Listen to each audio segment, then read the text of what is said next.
Ayan mga crypto, sabi po sa ating balita dito ay Technical Analyst presents triple bottom roadmap to $9, $15, and $31. Ayan.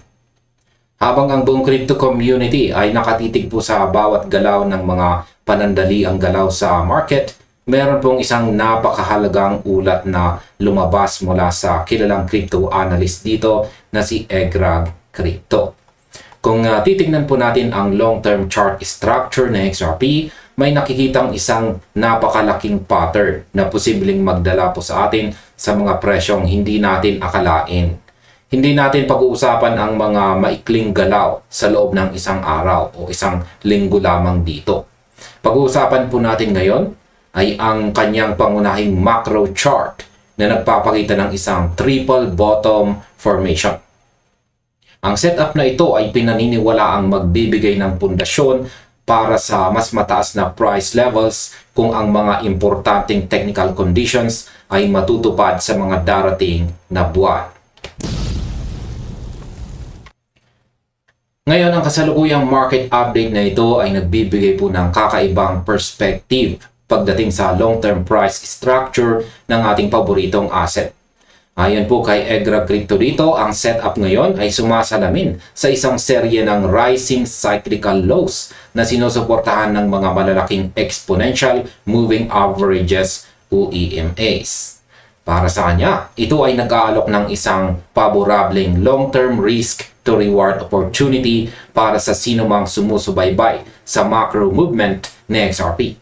Ang bawat cycle ng market ay may dalang iba't ibang hamon. Pero ang ganitong klaseng macro pattern ay kadalasang nagiging batayan ng mga pangmatagalang investors na naghahanap ng mas malawak na pananaw. Kaya sa ating pagpapatuloy, suriin natin kung ano ba talaga ang ibig sabihin ng numerong ito at kung paano hinahati ng analyst ang kanyang roadmap patungo sa mga target na $9, $15 at saka $31. At ayan, simulan natin sa ating unang katanungan kung bakit po ba mahalaga ang triple bottom formation sa long-term chart. Sa puntong ito, atin pong pag-usapan dito ang sinabi ng analyst tungkol sa triple bottom formation na ito. Yan. Ayon kay Egrag, ang pattern na ito ay binubuo ng tatlong magkakaibang bottoms na nabuo na o nabubuo pa lamang sa paglipas ng maraming market cycles. Ang unang dalawang bottoms ay naitatag na natin sa mga nakaraang taon, habang ang pangalawang bottom naman ay kasalukuyang unti-unting nabubuo sa kasalukuyan. Malinaw na ibinabahagi ng analyst na ang rehiyon sa pagitan po ng tinatayang 0.90 at saka $1 ang nagsisilbing mahalagang support area kung saan nagaganap ang pagbuo ng pangatlong bottom na ito. Ngayon, kung susuriin natin ng mabuti ang kanyang pananaw dito, ang rehiyong ito ay hindi lamang basta-basta numero sa screen. Ito po ay direktang umaangkop sa ilang long-term exponential moving averages na nagbibigay ng mas mataas na technical significance sa buong structure. Ayan. Ang 21 EMA, yan, ito po yan. Yan yung kulay orange. Yan. Ito po ang gumaganap bilang panukat o metric ng macro momentum. Yan, kita po natin sa chart. Habang ang 77 EMA naman, ito naman po yung kulay puti. Yan, ito naman ay kumakatawan sa malaking cycle support. Ayan, nasa ilalim po ng kulay yellow na moving average. Sa kabilang banda naman ang 111 EMA. Yan naman po yung kulay blue. Ito naman ay tinutukoy naman ito bilang isang malalim na macro bottom support. Yan po yung nasa pinakaibaba na moving average. Sa pamamagitan ng pagtatagpo ng mga indicators na ito, lumalakas ang pangkalahatang structure na makikita sa chart. Bagamat naniniwala po si Egrag na ang pangatlong bottom ay kasalukuyang nabubuo, ipinapaalala niya na ang pattern na ito ay hindi pa opisyal o lubusang kumpirmado. Kaya naman ang pagiging maingat habang sinusubaybayan ang bawat galaw ng presyo sa zones na ito ay nananatiling napakahalaga para sa bawat isa sa atin.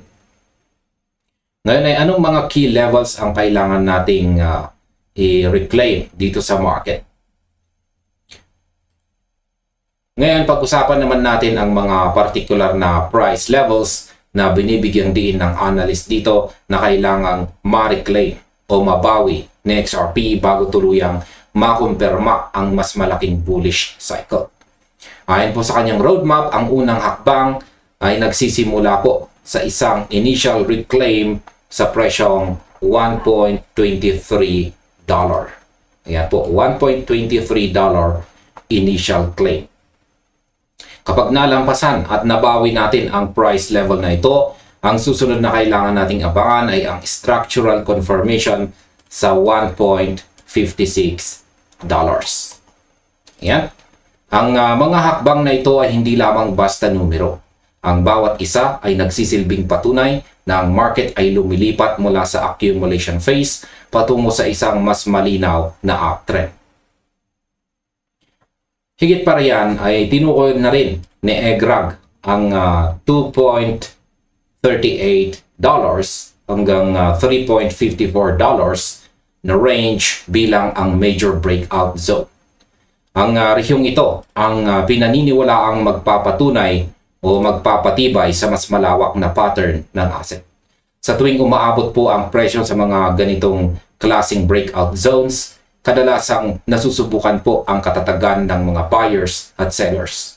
Kung sa XRP ay matagumpay na makakawala sa zones na ito, dito lamang magiging mas makatotohanan ang pag-abot sa mga mas mataas na Fibonacci extension targets na inilatag sa kanyang pagsusuri.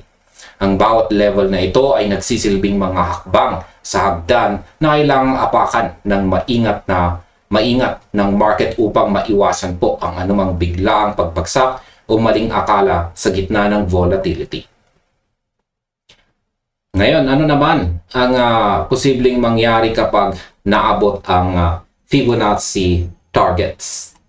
Ayan.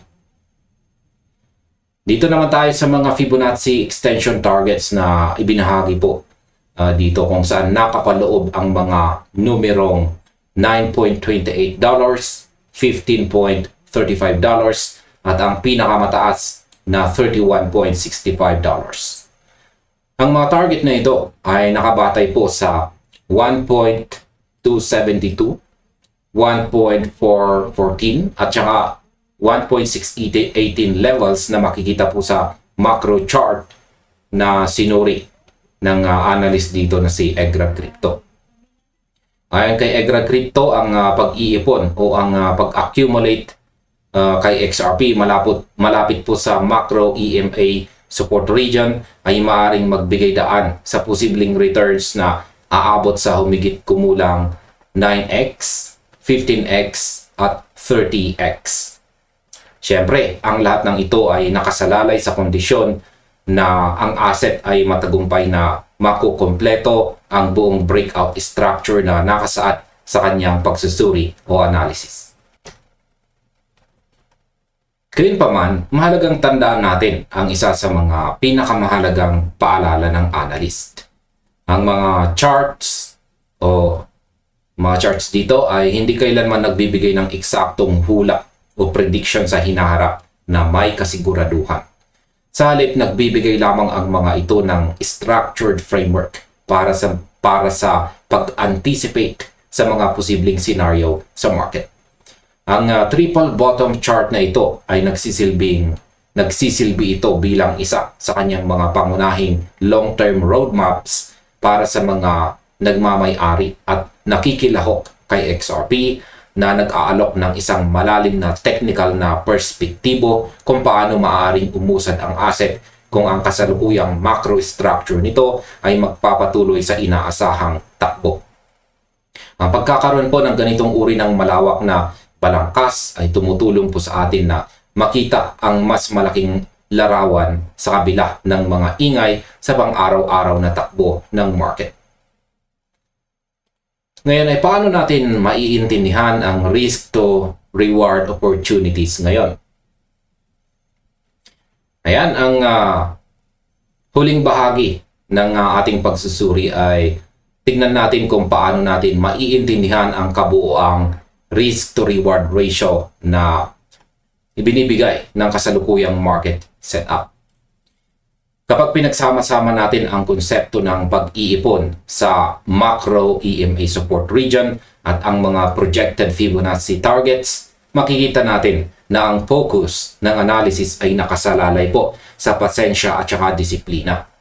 Ang mga malalaking galaw sa market ay bihirang mangyari sa isang iglap lamang. Kadalasan ito po ay dumadaan sa masalimuot na proseso ng pagbuo ng pundasyon, katulad ng kung paano nabubuo ang triple bottom structure na ating pinag-uusapan dito. Ang pananaw po na ibinahagi ni Egra Crypto ay nagpapaalala po sa atin na ang pagpaplano ng pangmatagalan ay mas epektibo kaysa sa pagpapadala sa mga emosyon dulot ng panandaliang paggalaw ng presyo. Bagamat ang mga numerong tulad ng $9, $15 at saka $31 ay tila napakalaki kung titignan natin ang kasalukuyang estado, ang bawat hakbang patungo roon ay may kaakibat na technical na batayan na kailangang patunayan ng market. Sa pamamagitan ng pag-unawa sa mga support levels, ang mga EMA convergence at ang mga breakout zones, nagkakaroon tayo ng mas malinaw na gabay sa ating mga desisyon. Kaya panatilihin natin ang pagiging objective. Yan, patuloy nating subaybayan ang mga kaganapan sa buong industriya at asahan ang mga susunod pang pagbabago habang patuloy na umuusad ang taong ito, taong 2026. At hanggang dito na lamang po tayo sa video na ito mga ka-crypto. Maraming salamat sa inyong panonood. Maaaring panoorin na rin po ninyo sunod ang recommended video natin dito.